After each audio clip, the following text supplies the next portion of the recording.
Hello everyone, সবাই কেমন আছেন? আমার নতুন একটা ভিডিওয় সকলকে স্বাগত জানাই। আজ যেদিনের ভিডিওটা আমি আপনাদের সাথে শেয়ার করছি সেদিনটি ছিল সমস্ত সিঙ্গুরবাসীর কাছে একটা খুশির দিন। সমস্ত সিঙ্গুরবাসীর কাছে একটা বড় খবর, যেটা ছিল বিশ্বের প্রধানমন্ত্রী মিস্টার মোদিজি এই প্রথম হুগলি জেলার সিঙ্গুর গ্রামের মাটিতে পা রাখছেন। পা রেখেছেন কে? তিনি যেই জায়গাটায় এসেছিলেন সেই জায়গাটি ছিল বিশ্বের ঐতিহাসিক জায়গা বলতে পারেন। একটা সময় ছিল এই জায়গার নাম শুনলেই মানুষ আঁতকে উঠত। আর এই সিঙ্গুরবাসীর মানুষেরা সারা সময় কিন্তু ভয়ে ভয়ে ছিল। মনে হতো এই বুঝি গুলি এসে তাদের জীবন ধ্বংস করে দিয়ে গেল। শুধু তাই নয়, দেশের মুখ্যমন্ত্রী মমতা ব্যানার্জিও কিন্তু এখানে মাটি কামড়ে পড়েছিলেন।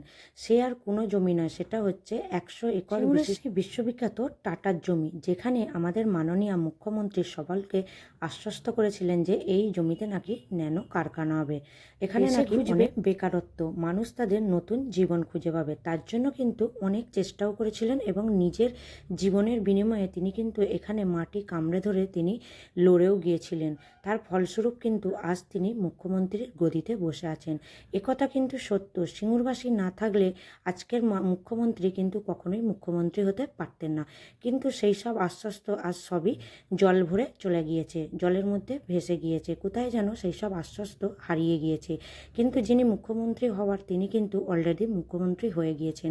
গদি পেয়ে তিনি কিন্তু ভুলে গিয়েছেন সিঙ্গুরবাসীর কান্না, সিঙ্গুরবাসীর মানুষকে আশ্বস্ত করে যাওয়া তার সেই উক্তি, তার সেই প্রতিশ্রুতি, সমস্ত কিছুই কিন্তু তিনি ভুলে গিয়েছেন। তো যাই হোক, সেসব এখন অতীত। তো আজ এই সুন্দর দিনে আমিও কিন্তু এখানে আসতে পেরে নিজেকে ধন্য বলে মনে হয়েছিল। না না, আমি কিন্তু কোনো পলিটিক্স কারণে আসিনি, আমি টিএমসি বা বিজেপি কোনো প্রতিদ্বন্দ্বিতা নিয়েই কিন্তু আমি আসিনি। আমি এসেছিলাম একটা সামান্য মানুষ হিসাবে। যেহেতু আমার মিস্টার মোদিজিকে খুবই ভালো লাগে, ওনার ব্যক্তিত্ব, ওনার পার্সোনালিটি, ওনার স্পিচ, ওনার কথা বলার ধরন, এগুলো আমি খুবই অনুপ্রাণিত হই। তাই আমিও এসেছিলাম এই সভায় অংশগ্রহণ করতে। এসে বিশ্বাস করুন এত ভালো লেগেছিল, আর এটা ছিল আমার জীবনের প্রথম অনুভূতি বা এক্সপিরিয়েন্স বলতে পারেন।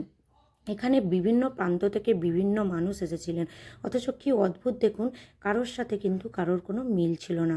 বিভিন্ন প্রজাতির মানুষ বিভিন্ন দেশের প্রান্ত থেকে এসে সবাই একই সূত্রে জমায়েত হয়েছিলেন। সবার মুখেই শুধু একটাই বুলি ছিল, দেশ বাঁচাও, প্রাণ ফিরিয়ে দাও। এখানে যেন শিল্প তৈরি হয়, বেকারত্ব যেন ঘুচে যায়। সবার মুখেই একটা স্লোগান ছিল, চাকরি চাই, ভ্রাতা নয়। আর সত্যিই তো, আমাদের দেশের মুখ্যমন্ত্রী যিনি যে 2000 টাকা করে বলুন বা বেকার ভাতা বলুন, লক্ষ্মী ভাণ্ডার বলুন, যে ভাতাগুলো দেয় সেগুলো নিয়ে কি সত্যিই মানুষের সংসার চলে? আমাদের ফ্যামিলিতে তো কত মানুষ পড়াশোনা শিখেছে, আমাদের বাচ্চারা, ছেলেমেয়েরা, আরও আমাদের জেনারেশনের মানুষরা সবাই লেখাপড়া শিখে বসে আছে। কেউ জমি জায়গা বিক্রি করে, কেউ সম্পত্তি বেচে, বা কেউ কত কষ্ট করে কত পড়াশোনা শিখে বসে আছে, কিন্তু একটাই অভাব, চাকরির। তাহলে মানুষের পড়াশোনা শিখে কী হবে, শিক্ষিত হয়ে কী হবে? এই প্রশ্নের উত্তর কি কারো কাছে আছে? না, আমাদের কাছে কিন্তু কোনো উত্তর নেই যে আমাদের দেশের ভবিষ্যৎ কী হবে। আর সত্যি বলতে কি, সমস্ত দেশের থেকে আমাদের ওয়েস্ট বেঙ্গলের ছেলেমেয়েরাই যেন বেশি ডুংরে ডুংরে মরছে বেকারত্বের জ্বালায়। তারা যোগ্য হয়েও তারা কিন্তু কোনো চাকরি বাকরি পাচ্ছে না। কেউ চপ বানাচ্ছে, কেউ আলু বিক্রি করছে, বা কেউ অন্য কিছু পেশায় নিজেদের জীবন ধারণের জন্য নিযুক্ত হচ্ছে। আর পেটই বা শুনবে কেন বলুন? পেট তো আর শুনবে না যে আমাদের দেশে চাকরি নাই, পেটের জ্বালা ঠিক মেটাতেই হবে। তো সেই জন্যই এখানে কিন্তু সবার মুখে একটাই বুলি ছিল, আমরা দেশের উন্নয়ন চাই, শিল্প চাই, আমরা কিন্তু কোনো ভ্রাতা চাই না। তো দেখা যাক আমাদের এখানে প্রধানমন্ত্রী এসে কি ব্যবস্থা করেন। তো তিনি কিন্তু সিঙ্গুরে এসে খুবই খুশি ছিলেন। তিনি হয়তো বাংলায় তেমন করে বলতে পারছিলেন না, কিন্তু তিনি যে যে স্পিচগুলো দিয়েছিলেন তা কিন্তু প্রত্যেকটা মানুষের মনে গেঁথে যাওয়ার মতো। তো চলুন, ভিডিওটা আপনাদের কেমন লাগলো অবশ্যই কিন্তু কমেন্ট করে জানাবেন। আর আপনারা কি চান, চাকরি চান না ভ্রাতা চান, অবশ্যই কিন্তু কমেন্ট করে জানাতে ভুলবেন না।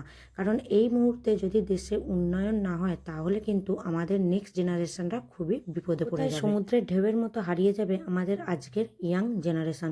তো চলুন, ভিডিওটা কেমন লাগলো অবশ্যই কিন্তু কমেন্ট করে জানাতে ভুলবেন না। ভিডিওটা ভালো লাগলে অবশ্যই একটা লাইক করে দেবেন।